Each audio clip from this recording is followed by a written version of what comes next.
It is a bad day to be an Xbox employee, folks. After the somewhat interesting launch of the Xbox ROG Ally handheld, which made me think that, okay, maybe Microsoft is doing something here, we got this lovely bit of news. 9,000 Microsoft employees were just laid off, many of them being in Xbox. This is the fourth major mass layoff by Microsoft in the past 18 months, and right off the heels of a very significant one in May, in which 6,000 employees were laid off. So they really did not take their time with this one. This is also their biggest layoff in quite a while as well. Some of the casualties include The Initiative, which was the studio that was working on the Perfect Dark reboot.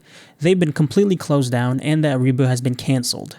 Yeah. Rare, as if they don't get shafted enough by Microsoft already, has also been hit by these layoffs, and their upcoming Everwild has also been cancelled. Turn 10, the company behind Forza, has also had a 50% staff cut, which is insane. ZeniMax Online also had their upcoming MMO, which I think was codenamed Blackbird, also cancelled as well. So a lot of casualties across the board here. These aren't the only studios that were hit by this. There were quite a few more. These are just the ones that I felt like mentioning just now. And just saying this is making me sad. I feel like a doctor reporting on the death count of a recent mass shooting or something like that. It's a tragedy, everyone. And let's just say there is quite a bit to sift through here, and I do have a fair bit to say, so let's not waste any time and just get right to it.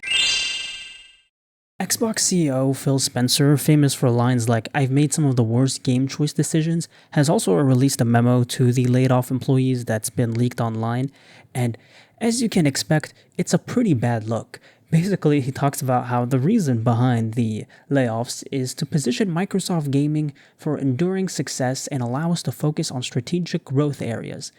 Really. He also says it's been done to increase agility and effectiveness. Now, for those who don't speak corporate, allow me to translate for you. We need to save money, and we see developers as the easiest way to do that. And increasing agility and effectiveness is extremely rich when they've basically just decapitated Turn 10 studios. Yeah, I'm sure those people who have been making statements that would be something that you find on a letter on a dead Skyrim NPC are really just, their agility and effectiveness has increased by margins thanks to these layoffs. Thank you, Phil Spencer. Not only that, but he also goes on to say that our platform, hardware, and game roadmap have never looked stronger. Now, I feel like he wrote this with AI and like he didn't actually see what his executive orders were, because they've canceled Perfect Dark, which is probably one of the most anticipated reboots of the past 5 years that Microsoft kept hyping up as the first quote-unquote quadruple A game, and they've canceled an exclusive MMO, and they've canceled a new Rare game. Philly, your platform, hardware, and game roadmap have been cut in two. What do you mean they've never looked stronger? What do you still have to look forward to, besides maybe an increase in the price of Game Pass? Well, the Perfect Dark one is even more ridiculous, because not only did they cancel it, they freaking closed the studio too. Like, no chance of it ever being anything anymore. They just drove a spear right through its heart. All in all, there is more to this memo, but it's just extremely insulting. He also goes on to really overly praise the people that he's laying off. It's like, yeah, bro, if I'm that good, why are you firing me? And it just goes to show how bad Phil Spencer is at managing this kind of stuff.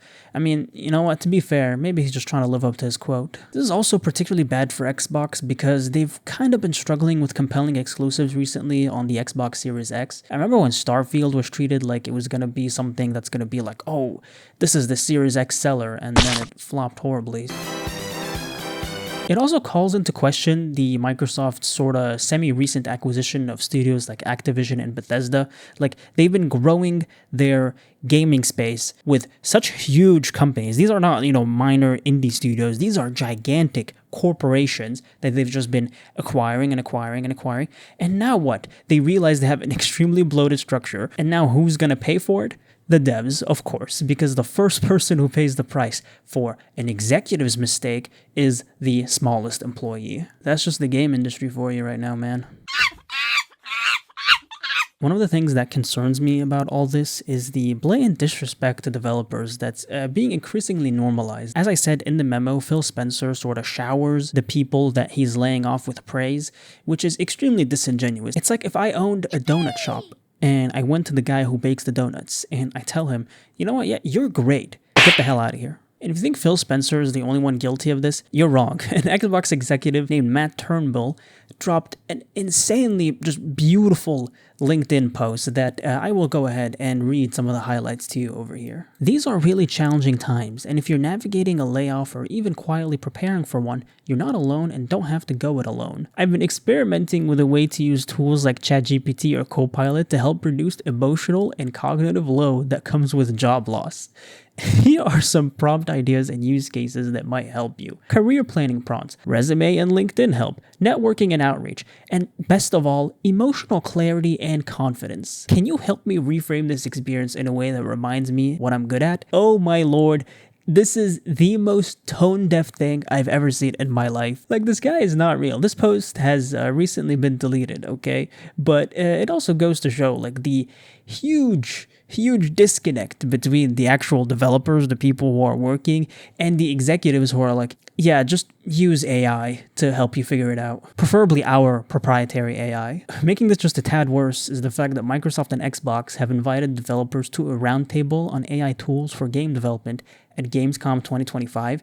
One day after laying off thousands of employees. So, like, the amount of disrespect really is there. You know, I'm not making up this crap. You know, this is real. Going back to the donut shop example, imagine if one day after firing the guy who makes the donuts, I invite him to a convention about donut making robots and how to use them to not have donut making humans in your donut shop. Why this is extremely concerning for me is the issue of brain drain. This is not something I came up with, obviously, but it's the idea that if you have an industry where you are so unappreciated as a game developer, as someone who writes codes for games, as develops games for a living, you are like so unappreciated. You get laid off extremely easily in the thousands. And when you get laid off, you get told to use AI to get over it. Why would you stay in this industry? Why wouldn't you go to, you know, a lower risk job in the tech industry that you would be able to do? And it just worries me because I know one layoff isn't going to do anything, but as I established before, this is not just one layoff, okay? This has been a huge series of layoffs, and it worries me that eventually what's going to happen is that we are going to get otherwise extremely talented game devs who would have created some really, you know, amazing games, leaving the industry or, you know, just choosing not to work in it, even if they have the opportunity, just because of how unstable and unsafe it is for them and how everyone treats them like garbage. Like, these aren't isolated incidents, okay? These reveal a real systemic disconnect between the executive and the developer who's actually doing the work.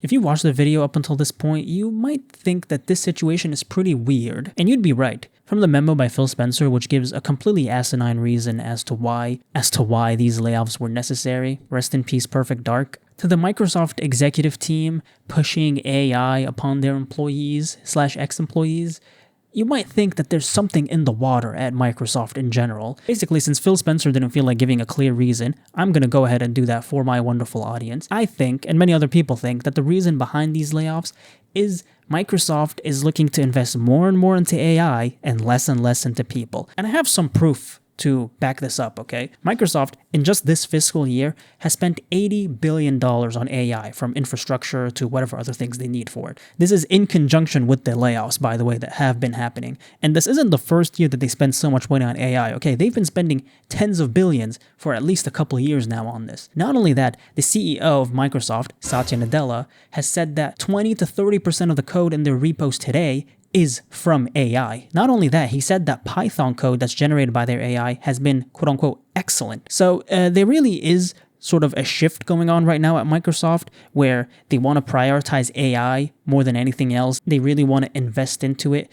And that, of course, comes at the price of the human, the developer. And look, I'm not here to debate AI ethics, okay? I think that's a bit above my pay grade. I'm just a guy who plays video games and talks about them. You know, I'm not Chidi Anagonye. I'm not here to give you an ethical lesson. But I think everyone can agree with me when I say that it is very sad to see a company like Microsoft, which has made the Xbox 360 one of my personal favorite consoles that I grew up with, and just many other great consoles and games, go down this route where they're favoring the trend of AI over the human beings who actually made Xbox great to begin with. You know, it wasn't AI that made Halo 3 an amazing game. It was people. Obviously, I'm not saying Microsoft isn't allowed to invest in AI. They're a massive tech company. Of course, they're going to want to invest into that. But they also don't have to cripple one of the most beloved console lineups of all time in order to do it. You know what I'm saying? This also further ties into the brain drain that I mentioned earlier. Just why would you be in this industry if your boss is constantly trying to replace you with someone who is not going to ask for a salary, they're not going to ask for a package, they're not going to unionize, they're not going to freaking do anything? It just further and further discourages genuinely creative and talented individuals from going into this industry. And that is just extremely unfortunate. And I think everyone can at least understand me when I say that. Irrespective of AI and all of the other considerations around that, this undoubtedly further weakens Xbox's position in the current, console competition. How are they going to compete effectively when they are slashing studios left and right? They're completely killing the morale at their company. And most importantly, some really interesting first-party games that they've been promising and hyping up for years are just getting completely canceled at the drop of a hat. Like, imagine you were really excited for Perfect Dark and you bought an Xbox Series X because you want to play that game later down the line, and then they do this. It just got me thinking, like, suppose for, whatever next Xbox is coming out, they're going to be like, oh, by the way, Elder Scrolls 6 is coming out exclusively for that Xbox since, they own Bethesda. As someone who owned the Xbox Series X, why should I trust them? Why should I believe them that they're going to make this game for this console when they've shown that if their wallet demands it, they have absolutely no problem just cutting it off completely? Furthermore, the Xbox Series X, while it's not a failure by any means, it's shipped around 33 million units, which is less than half of the PS5. And hell, the Switch 2 has already outsold it in some areas like Japan. Granted, I know Japan was never Xbox's strong suit, but come on, the Switch 2 has been out for like a month, whereas the Series X has been out for almost 5 years at this point. It also makes me question the idea with Game Pass. Game Pass has undeniably been Xbox's greatest success this generation, but I wonder if they're not making their return on it, because clearly it seems that Game Pass is not making enough money to keep the devs at Microsoft paid. So I just question if it's not really profitable enough right now, if they need to maybe increase the price. I don't know. I hope not. It's just, I wouldn't put it past them, I guess, is all I would say. Overall, I think this is just an issue about trust, and I think that Microsoft has eroded a lot of the trust that they've had from their developers, and especially from the people who actually, buy Xbox and own an Xbox. Why would you buy into an ecosystem that is so unstable, so poorly managed, and is just constantly bleeding employees, bleeding money, and treats its creators really poorly? I'm not saying this is going to bring about the death of Xbox or anything, but I do think that this could potentially push some people to consider other options. But anyway, that's all I have to say for today, everyone. Thank you so much for watching. If you have anything else that you want me to talk about, be sure to let me know in the comments. I do take requests depending on if they're good or not. Let me know what you think about the layoffs. Do you think that this is just business as usual, or do you think that there's something more at play here? Also, real quick, remember to use my promo code CHEF1 when you buy anything from PC and Parts to get a discount on any order that you make. Link in the description. But anyway, that's it. I hope that you guys enjoy and that you have a wonderful day. Leave a like and subscribe if you enjoyed, and leave a nice comment. It helps keep me sane. And just take care. Good night, everyone.